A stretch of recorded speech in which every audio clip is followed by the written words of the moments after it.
All right, guys, that's enough of that nonsense. Good Lord. Man, I feel like I'm starting to forget what you guys look like.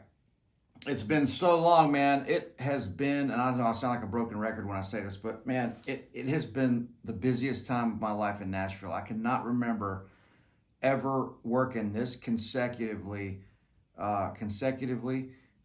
many consecutive days in a row, morning till night, every day for literally, it's been like 2 months, man.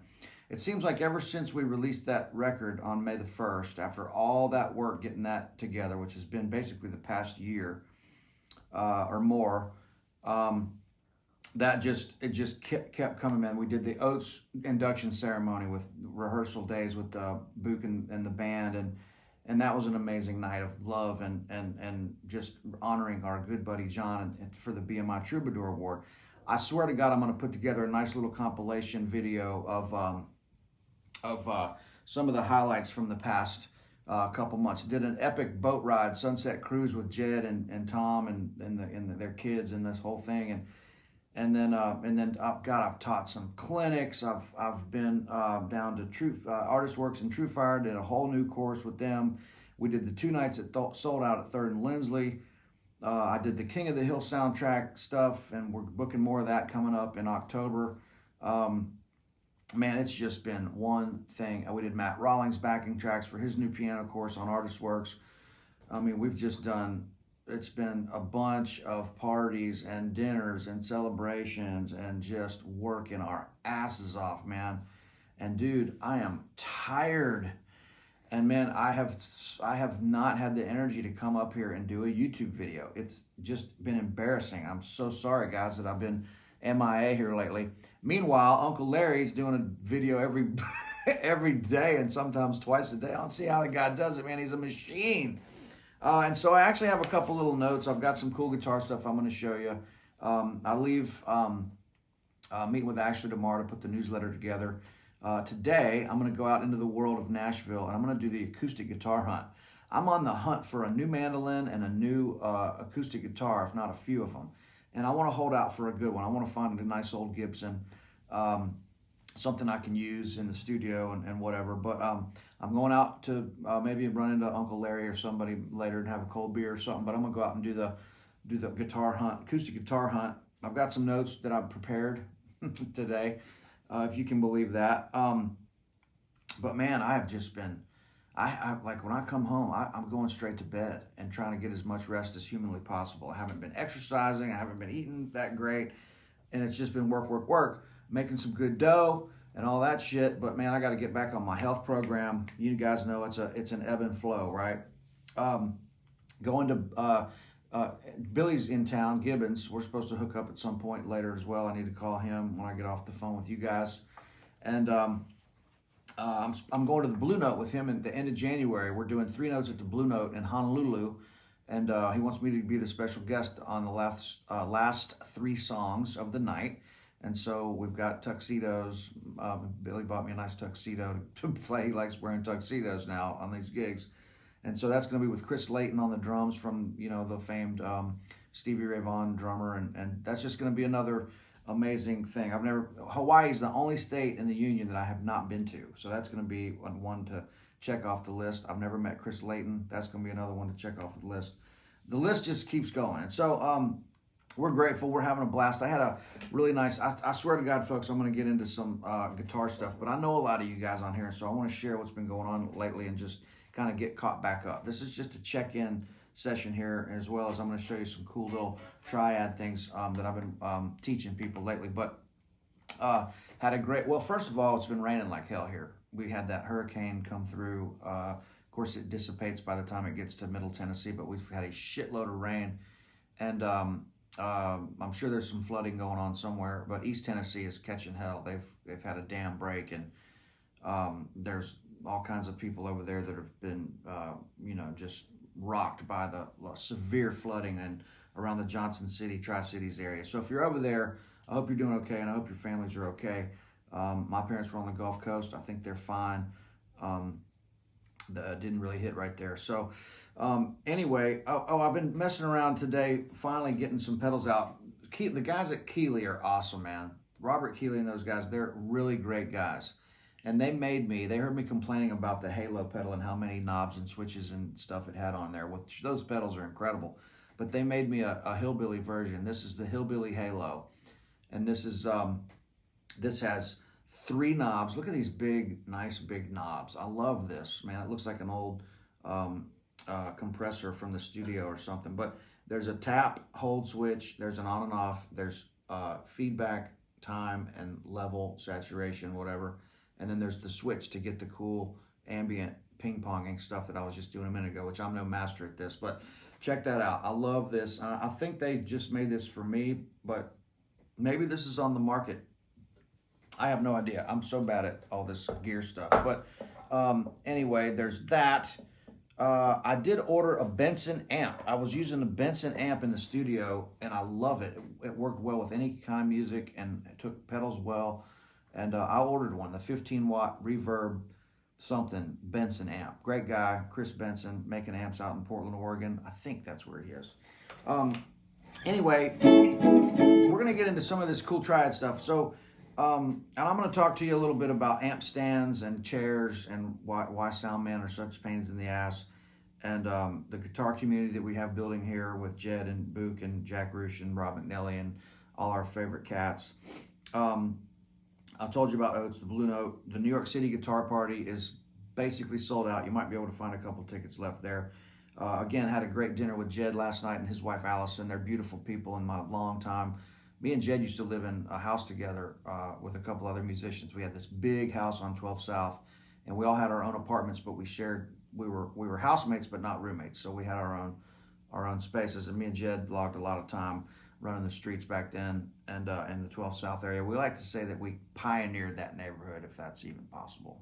We started playing music at the 12 South Tap Room on Monday nights 25 years ago, and now that neighborhood's unrecognizable. It's pretty crazy. But had a great meeting with Jed last night. So his wife is really on top of it and does some cool stuff with sponsorships and brand ambassadorships for different companies, and she's helped us with some sponsorships for some expenses to do some of these gigs, and we're talking about how we can grow this and really get out there and take this thing that we're doing, this big group of friends and kind of this variety show, and take it to some different cities. So we're looking at doing some of that. So we're not done yet, folks. We're just getting started here. We're not done working just yet.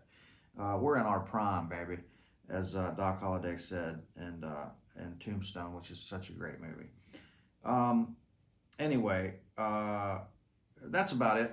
I did a nice clinic with some guys from New Orleans here with Chris Eldridge and Jack Roosh, 3 different days, and got into some good stuff over at Carter Vintage Guitars. They have a beautiful studio there that they do yoga classes and guitar clinics and all kinds of different stuff. I hope you can hear this okay, but I want to talk a little bit about these triads. So I was talking about these big chords and how you don't get a proper triad on all groups of the 3 strings. So if I play the G chord, bar chord, I get a proper triad on the first 3 strings, the second 3 strings, the third set of 3 strings. But that's just a power chord because that's a root 5th root, right? Okay, if I go to the D shape, I get a proper triad here and here, but this is all 1s and 5s. That's a power chord, right? So we're able to compartmentalize a little bit of this stuff to where it's not getting super overwhelming. We're able to start seeing like, okay, well, this is not too crazy. It's a little bit, there's a method to all the madness here. So when I go to the C shape, the C shape is the only shape you get a proper triad on all groups of 3 strings. There's a proper 1, 3, 5 triad in all those. The A shape, you get one here, but the rest of that, those are all 1s and 5s. That's a power chord. The G shape, you get one here, here, and here, but not up there. That's a power chord, right? So with these triads, we need to break them down and look and see that we're taking these. The goal of all this is to not be bound to these big giant chords. We're just using parts of these because they all repeat, right? All these triads contain the same notes all the way up the fingerboard in the key of G. If I was to go to C, all these chord inversions contain the same notes. They're just repeating themselves all over the fingerboard. Because if I start on the major scale in the key of G, if If I start on the B string, oh, sorry. Start on the G string, D string. Oh, shit. Right?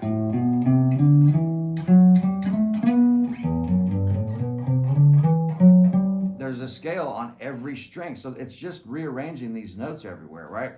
So this is how you do it. So if I play a triad in G, my C is right there. There's my D. If I play the G triad here, there's my C triad, there's my D triad, there's my G triad. So if I do the same thing in this group of 3 strings, there's my C triad, there's my D triad, there's my G. Here, G, C triad, D, G. So all these have their different melodic property depending on where the root, 3rd, and 5th is in these different inversions. But if I take that concept and do that all over the fingerboard, now I've got options. Here's my G, there's my C, there's my D, because G, C, G, C, D, G. So if I'm here,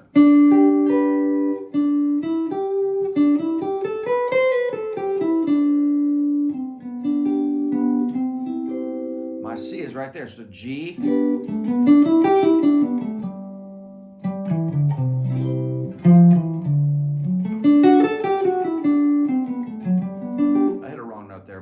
you can forgive me. Old GT is a little tired here, folks. But anyway, so my point of that is, look, here's a better example. If I'm here, here's my G triad. There's my C.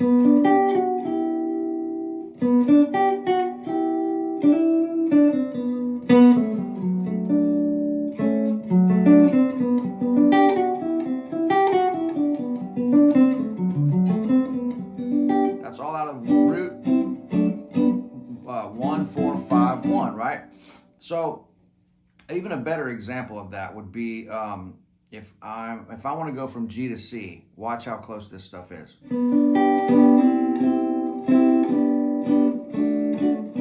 G,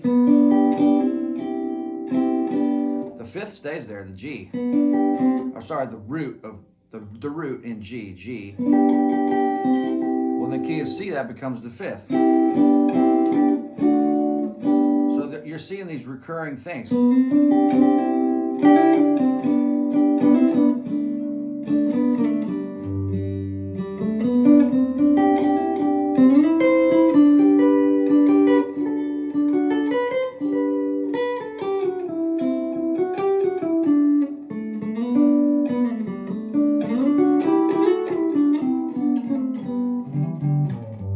That's how we're navigating through the guitar. If here's my G triad here, that's G to C.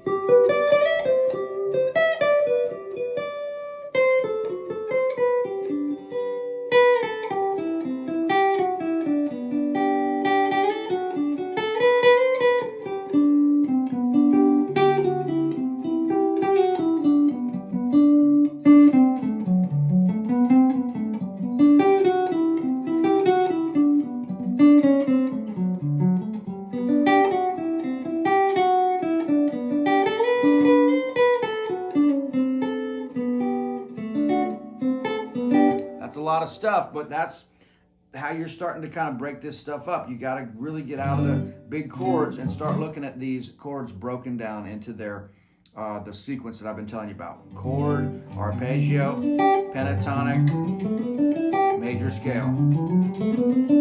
And then look at the triads and break these down: 1, 4, 5, right?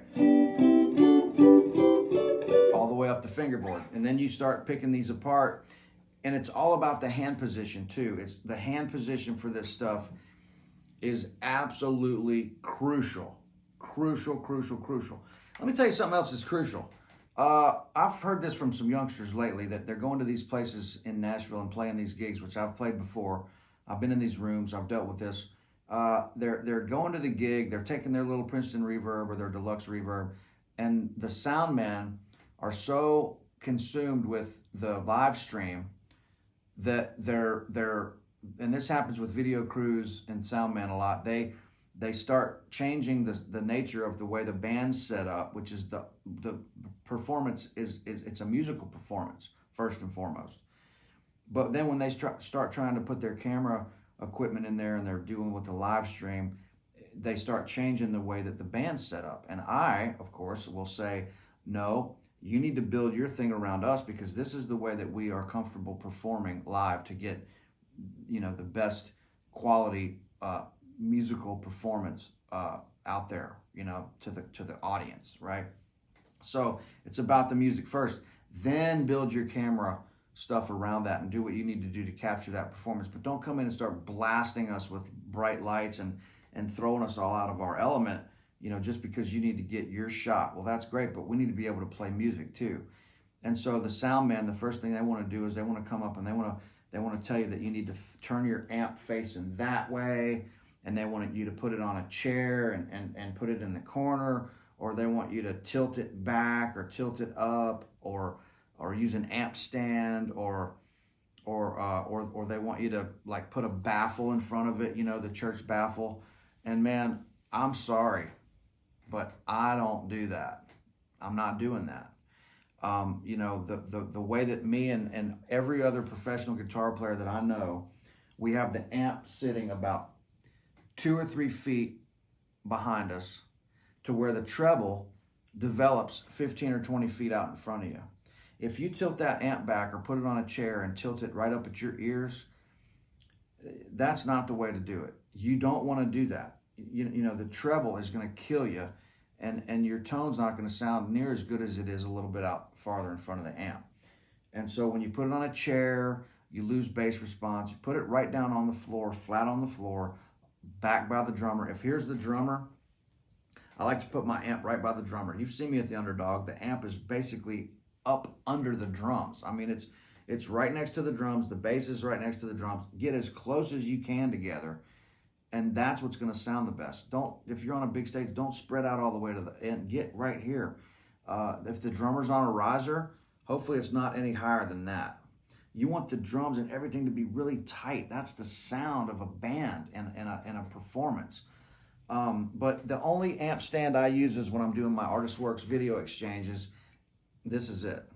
I put this little, you know, block of wood under my Princeton Reverb, which raises it up about this much, right? And that allows the amp to hit my microphone on the camera and to where it sounds good and gets a nice tone. But that's the only amp stand I'm ever going to use right there. And a baffle in front of the amp, forget about it. That just ain't going to happen. I just tell the sound man, I go, man, I'm sorry, I'm not doing that. And I'm not going to turn down. I'm going to play my amp on the volume that I think is comfortable at this point. I know how to read the room and use the right amp for the right gig. And so just don't let the sound man and the video crew tell you how to run your gig and how to set your amp up. You know, I'm a firm believer and we got to stand up for some things in this world, and that's one of them. All right, guys, I'm getting off on a tangent here, and this hasn't been the most incredible guitar lesson of all time, but I'm basically just getting my chops back up with you guys, and I wanted to check in. I love you guys, man. I've seen a lot of you. The Underdog gig is crushing. Every Monday night, we're getting people from all around the world that come to Nashville, and they make plans to come to the Underdog on Mondays. We've had people from all over the world in there. It's getting really good. And so we can't wait to play some more music. Don't forget, you know, these little triad things I wanted to show you. And I know this is going to be a long video, but that's okay. It's about time. And so I wanted to also show you something that I'm calling the recurring chord relationships. And basically it's the pull from the 5 chord to the 1 chord. The 5 to the 1. You know.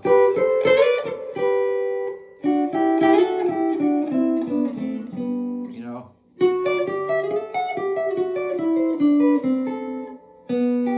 So that'd be D7.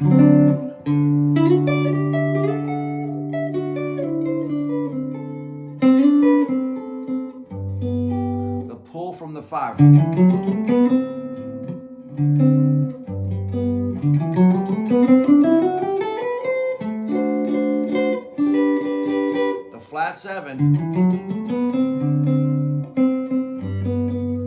back to the one, the third of the one chord, right?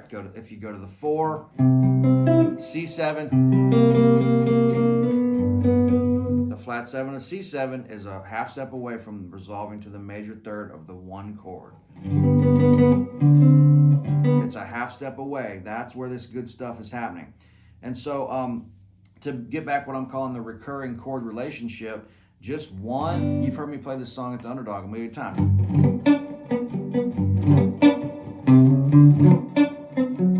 Long 5, dominant 7, D. Right down the major scale.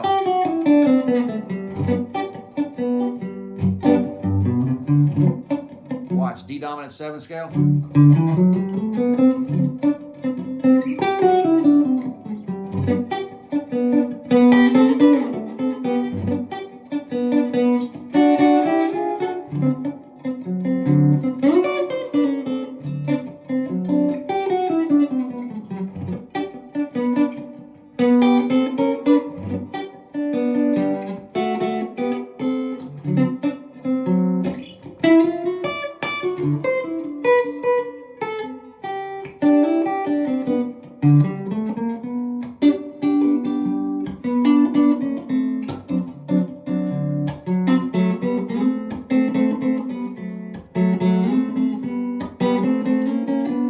Kind of stuff, right? You've heard this a million times.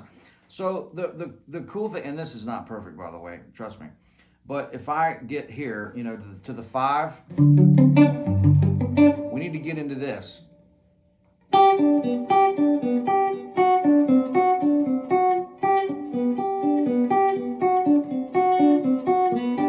That's the sound, right?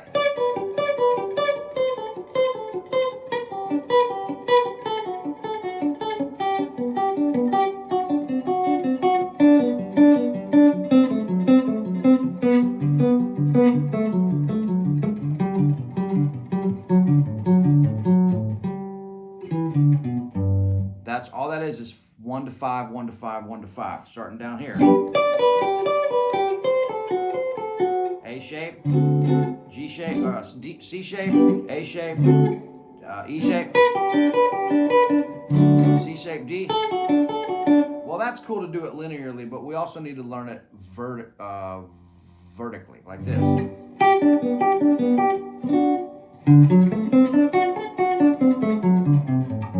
That's a D dominant 7 arpeggio out of the C shape. Crucial thing to know. Here's your G, D7. Hear that harmony? That's what's going on.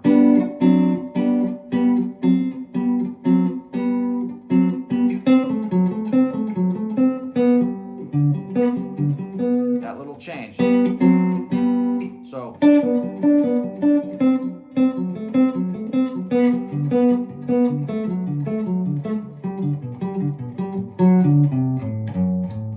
those little things, that is what makes music cool to me. It's this really close harmony.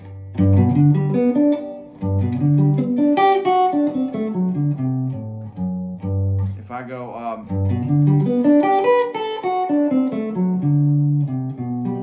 hear how that resolves?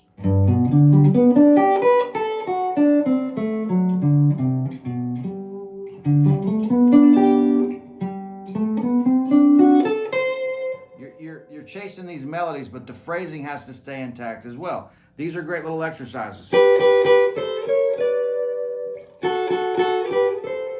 Right, we did this before.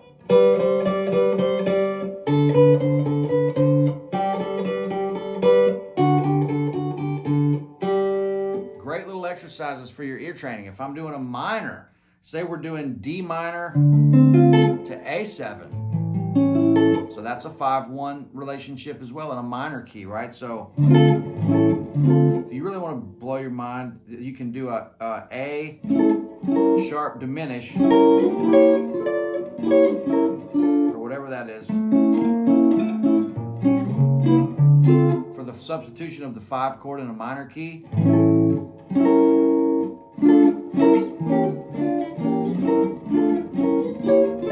You can substitute a diminished chord.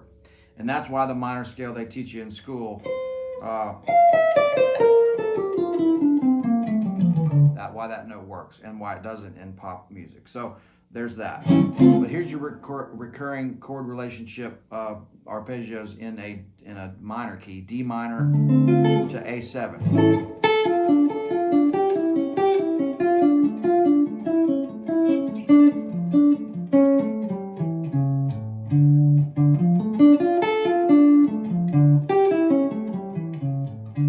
That's the proper sound over a 5 chord. You don't want to do this.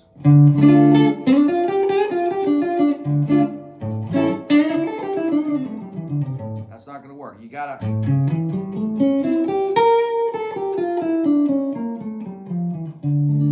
Right, that's a great little idea. Up the arpeggio, down the scale. Again, A7 up. Down D minor scale, right?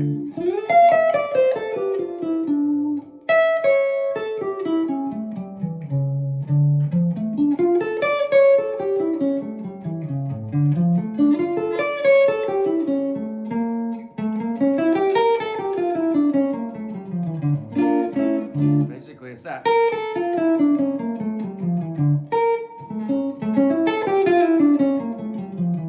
That's that harmonic minor, melodic minor sound, whatever that is. You guys tell me. I don't know what those terms mean, but I know it sounds good, and I know when you don't hit a wrong note, or when you do hit a wrong note, or when you hit a right note, I know when it sounds good. And that's all that matters, folks. Check out the halo. This is a pretty cool thing. Check this out. Nice, you know. I mean, that's a lot. I got this thing cranked, but I love the big knobs.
Yeah.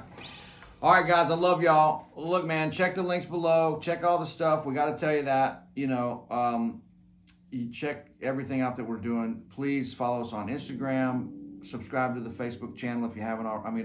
Facebook. You can tell I'm exhausted, folks. Please subscribe to this YouTube channel if you haven't already. Of course, we all want to hit 100,000 followers because we all have OCD and we're neurotic, and we want to see that nice round number, you know. It's not about anything else other than that. But anyway, look, guys, thanks a million. We can't wait to see you guys in some of these cities we're going to be hitting soon. The holidays are upon us, you know, Halloween, Thanksgiving, Christmas, New Year's. It's just like bam, bam, bam, bam, bam. Gut punch. Yeah, here's another thing. Okay, guys, I know this video is getting a little long here, and I'm prepared for all the blowback in the comment sections about that. That's fine. That's okay.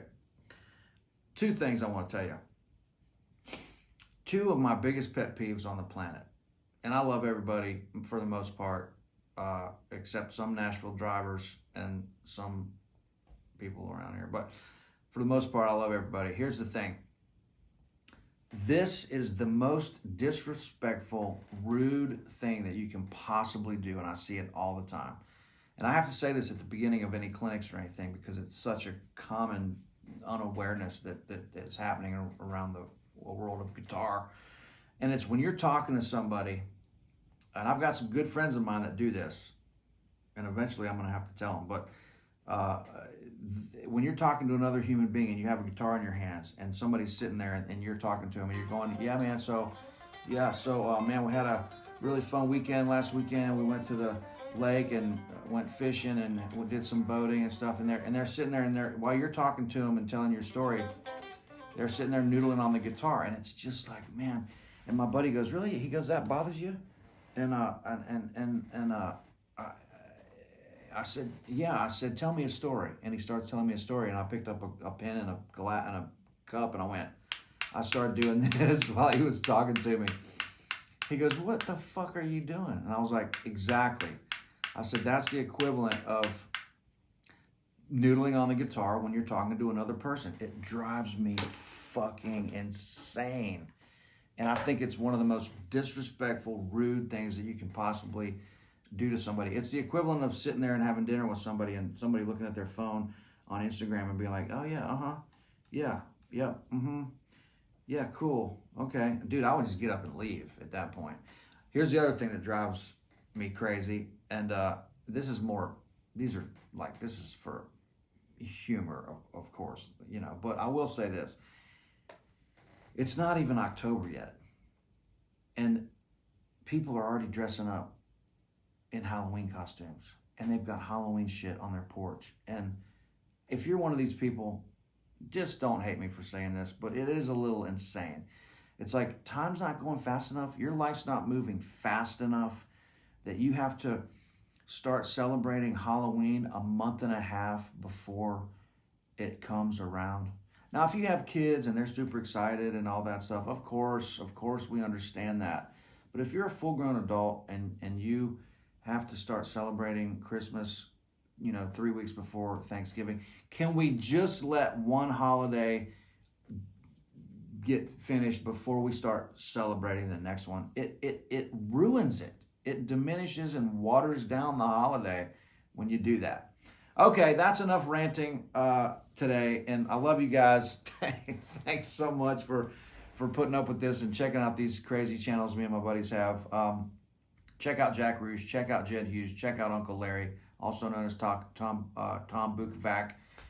We got a lot of cool stuff coming up, man, and wish me luck on my acoustic guitar hunt today. I'll see you guys real soon. What is this, a 45-minute video at this point? All right, guys, cheers. Telecasting from East Nashville, over and out, 10-4. Let's talk to y'all soon. All right, cheers. Bye.